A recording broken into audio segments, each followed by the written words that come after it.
Part 1. The Offer. My name is Sofia. I am 24 years old. I work as a maid in a big house. The house belongs to Mr. Daniel Cross. He is 32 years old. He is very rich. He owns a technology company. The house has 12 rooms. It has a big garden. It has a swimming pool.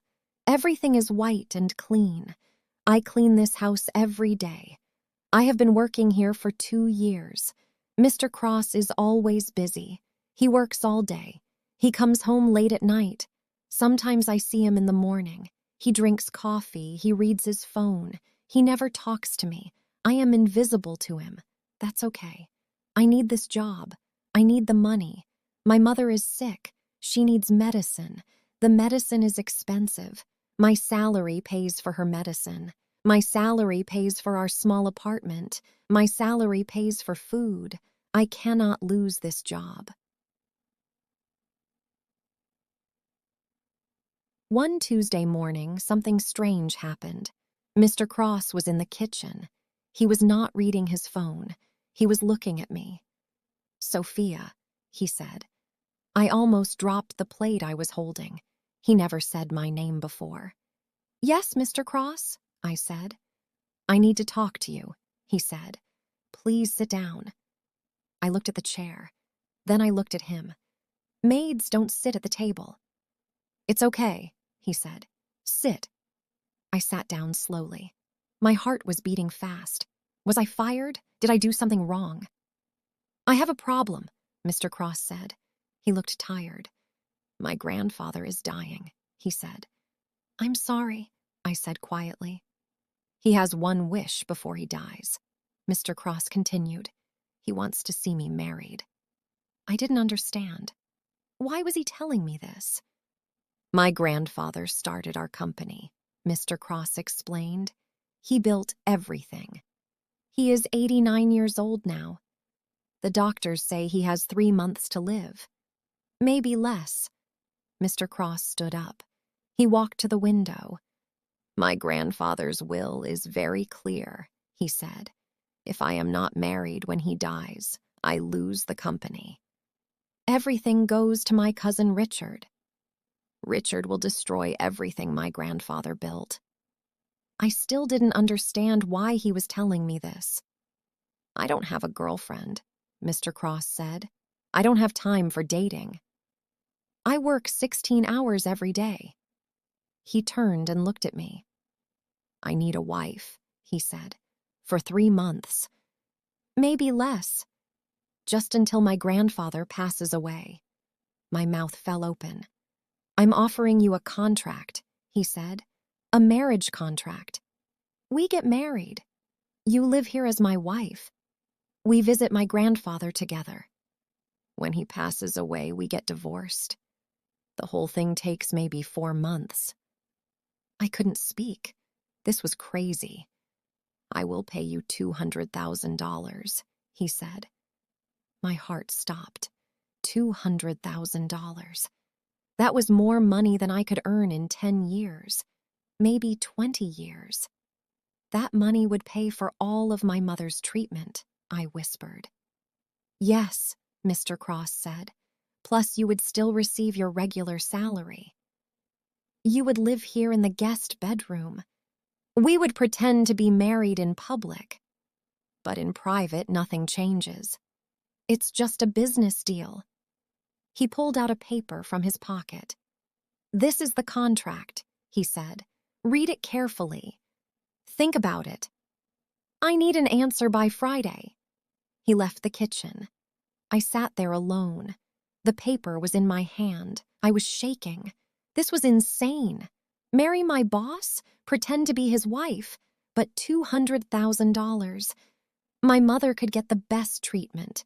We could move to a better apartment. I could save some money, maybe even go to school. It was just 4 months. Just pretending. Just business. What could go wrong? Part 2. The wedding. I said yes on Thursday. I couldn't help it. The money was too much. My mother needed help. This was my chance. Mr. Cross nodded when I told him. "Good," he said. We'll get married next Monday." "That fast?"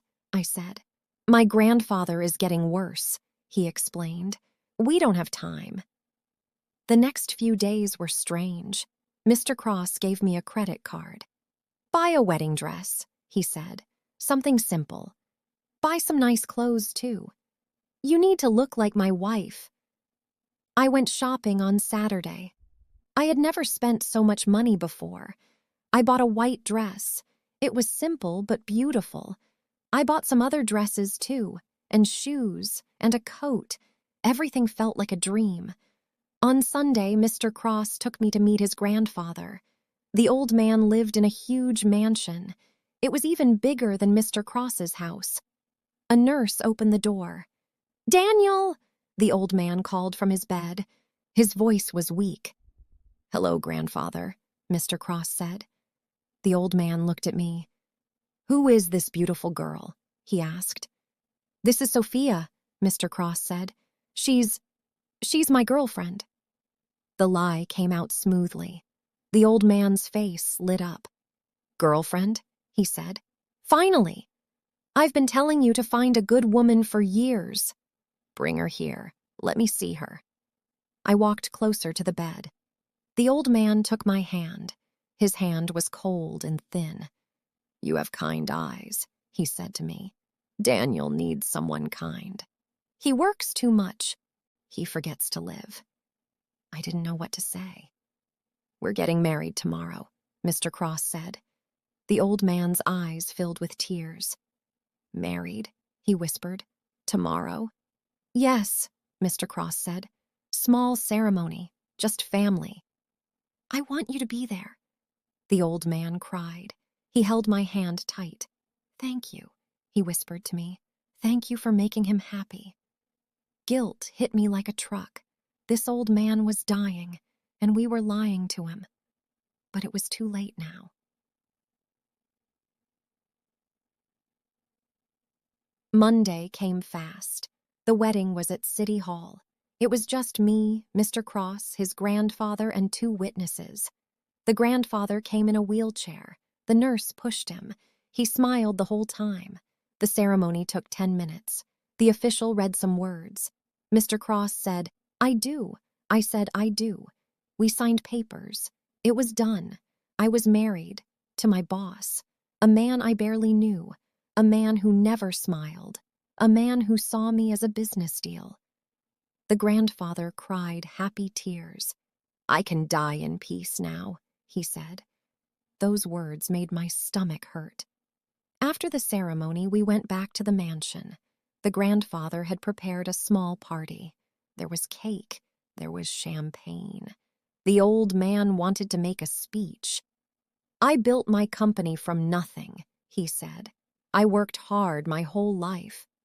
But I learned something important. Business success means nothing without love, without family. Daniel, you have everything now. Money, success, and love. Take care of this girl. She is more valuable than any company." Mr. Cross nodded. He put his arm around me. It felt strange, fake. But the grandfather smiled. That night, we went back to Mr. Cross's house. My house now, I guess. "Your room is upstairs," Mr. Cross said. "Second door on the left." "Thank you," I said. "Remember," he said, "in public we're married. In private, nothing has changed. This is just business." "I understand," I said. Part 3. Living the Lie. But as I walked to my new room, I felt strange inside. I was married now, even if it wasn't real at all.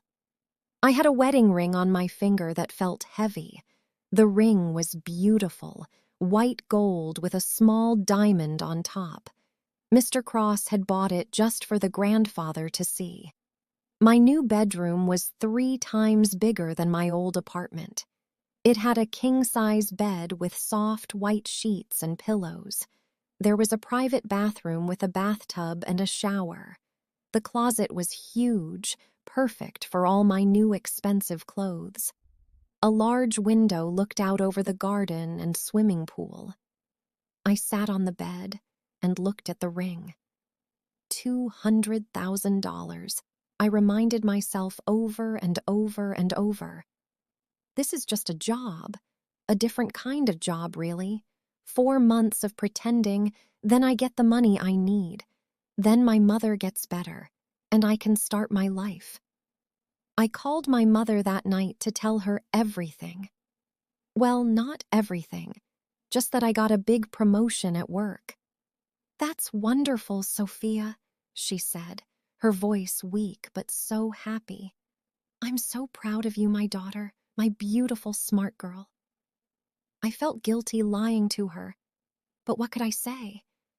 I couldn't tell her I married my boss for money, could I? She would never understand this crazy plan we made up together. Some lies are meant to protect the people we love most.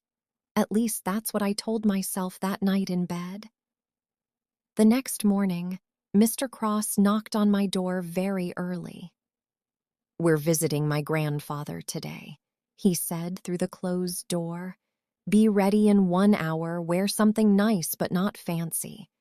"Okay," I called back, my voice still sleepy and rough from sleep. I showered and put on a blue dress I bought last week. I looked at myself in the mirror for a long time. I looked like a different person, not like a maid anymore. My hair was styled nicely and I wore a little bit of makeup. The wedding ring sparkled on my finger in the bright light. When I went downstairs, Mr. Cross was waiting for me already. He wore a dark suit and a white shirt, like always. He looked at me for a moment, his eyes scanning my face. "You look nice," he said, then turned away from me quickly. It was the first compliment he ever gave me in 2 years. My heart did a strange little jump that I didn't expect. We drove to the grandfather's mansion in Mr. Cross's expensive black car. The drive took 30 minutes, and we didn't talk at all. I watched the trees pass by outside the window in silence. Mr. Cross kept his eyes on the road ahead of us. His hands gripped the steering wheel tight, his knuckles turning white. When we arrived, the nurse let us in right away immediately.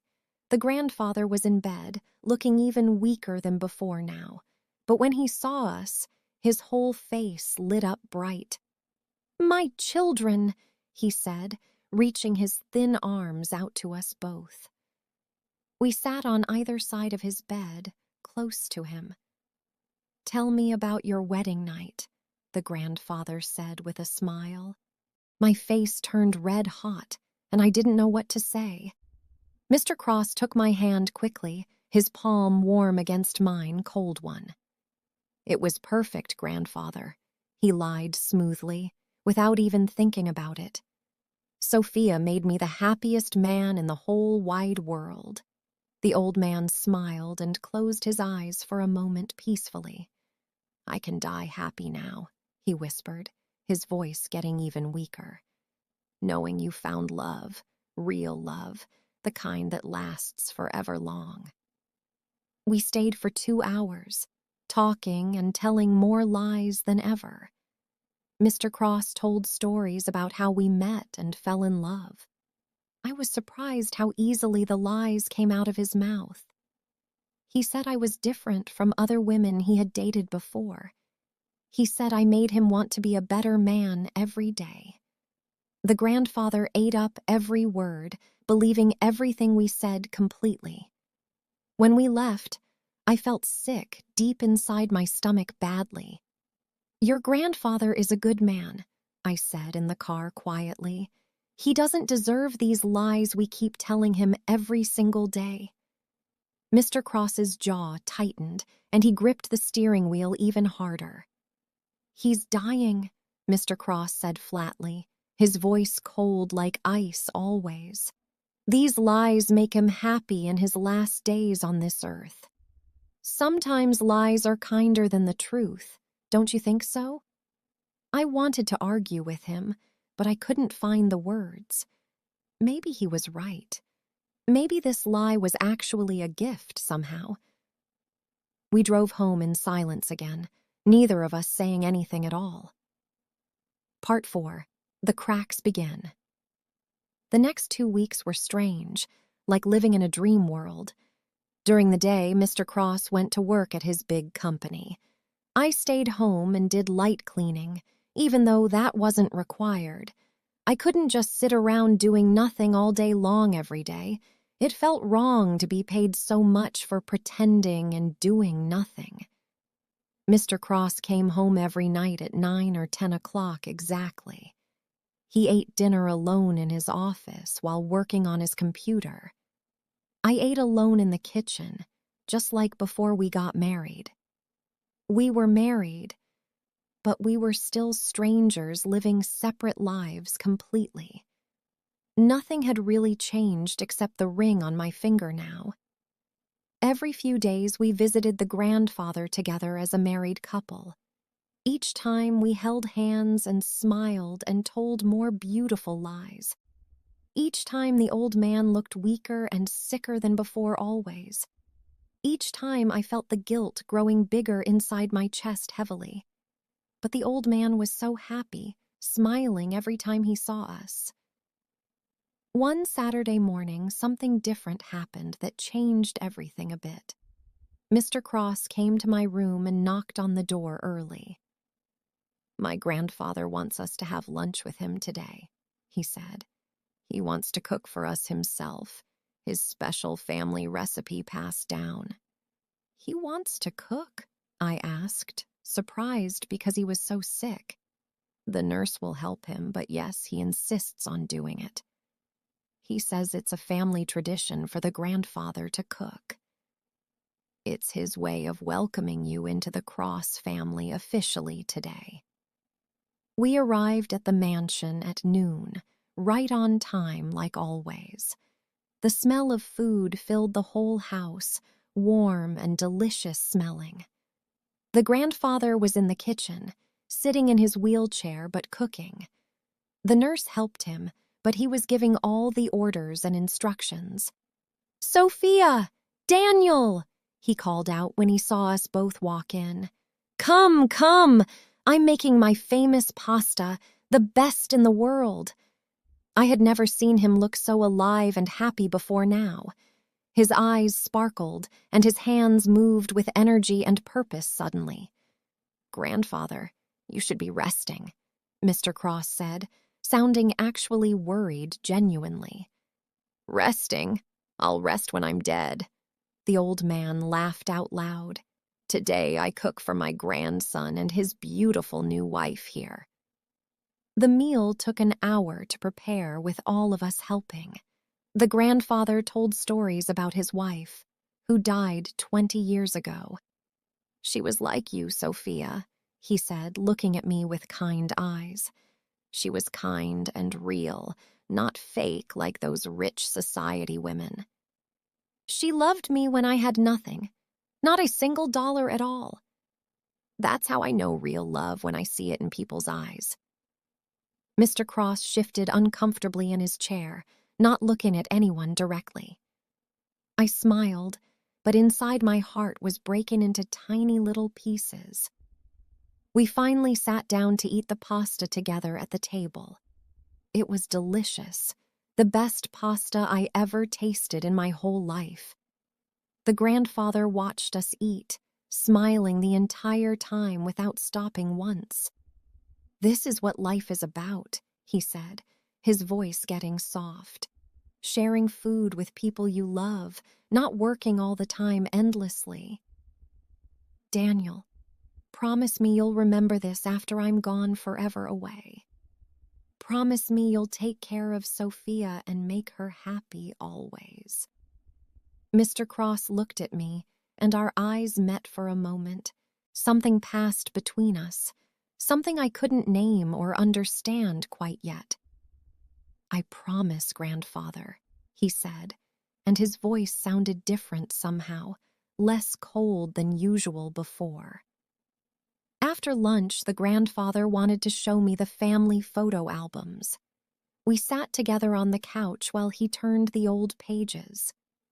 "This is my wedding day," he said, pointing to a black and white photo. "Your wife was beautiful," I said, looking at the young woman smiling. "She was," he said, his eyes filling with tears that didn't fall down. "We had 52 years together, every single one a precious gift given. We had hard times, very hard times when money was tight always. But we had love, real love, and that made everything worth it." He turned to another page and pointed to a picture of Daniel. "This is Daniel when he was 5 years old, so small back then." The little boy in the photo was smiling big, holding a toy car. He smiled all the time as a child, laughing and playing outside. Then his parents died in a car accident when he was 12. He came to live with me, but he was never the same. He stopped smiling and started working, always working, never stopping for anything. The old man looked at me with his tired, sad eyes directly. "You brought his smile back, Sofia. I can see it in him. Even if it's small, I see it when he looks at you." My throat felt tight, and I couldn't speak any words at all. This lie was getting harder and harder to carry every single day. Mr. Cross came back into the room, and the moment passed away quickly. "We should go, grandfather," he said, checking his watch like he always did. "You need to rest now, and I have work to finish tonight." The old man nodded and grabbed my hand one more time tight. "Come back soon, my dear Sofia," he said, squeezing my fingers gently soft. "You make an old man very happy in his last days here." In the car ride home, I finally broke the heavy silence between us. "He really loves you," I said, looking at Mr. Cross's face carefully. "I know," he said simply, his eyes fixed on the road ahead. "Don't you think we're being cruel to him with all these lies?" Mr. Cross's hands tightened on the steering wheel again like always before. "What would you have me do?" he asked, his voice sharp and angry. "Tell him the truth? That I'm so broken I can't even find love? Tell him that I'm paying someone to pretend to care about me? That would kill him faster than the cancer eating his body alive." I was quiet because I didn't know what to say to that. He was right, but it still felt wrong, so very wrong inside. "After he passes away, you get your money," Mr. Cross said coldly. "We get divorced, and you never have to see me again ever." "That's the deal we made. Remember that, just business, nothing else more." "I remember," I said quietly, but my heart felt heavy and sad. We didn't speak for the rest of the drive home at all. Part 5. Unexpected Feelings. 3 weeks passed by, and something started to change between us slowly. It was small things at first, barely noticeable to either of us. Mr. Cross started coming home earlier, around 7 instead of 10 o'clock. He started eating dinner at the table, not alone in his office. I cooked sometimes, even though I didn't have to do that anymore. He never asked me to, but I wanted to for some reason. We started talking during dinner, just small talk about our days mostly.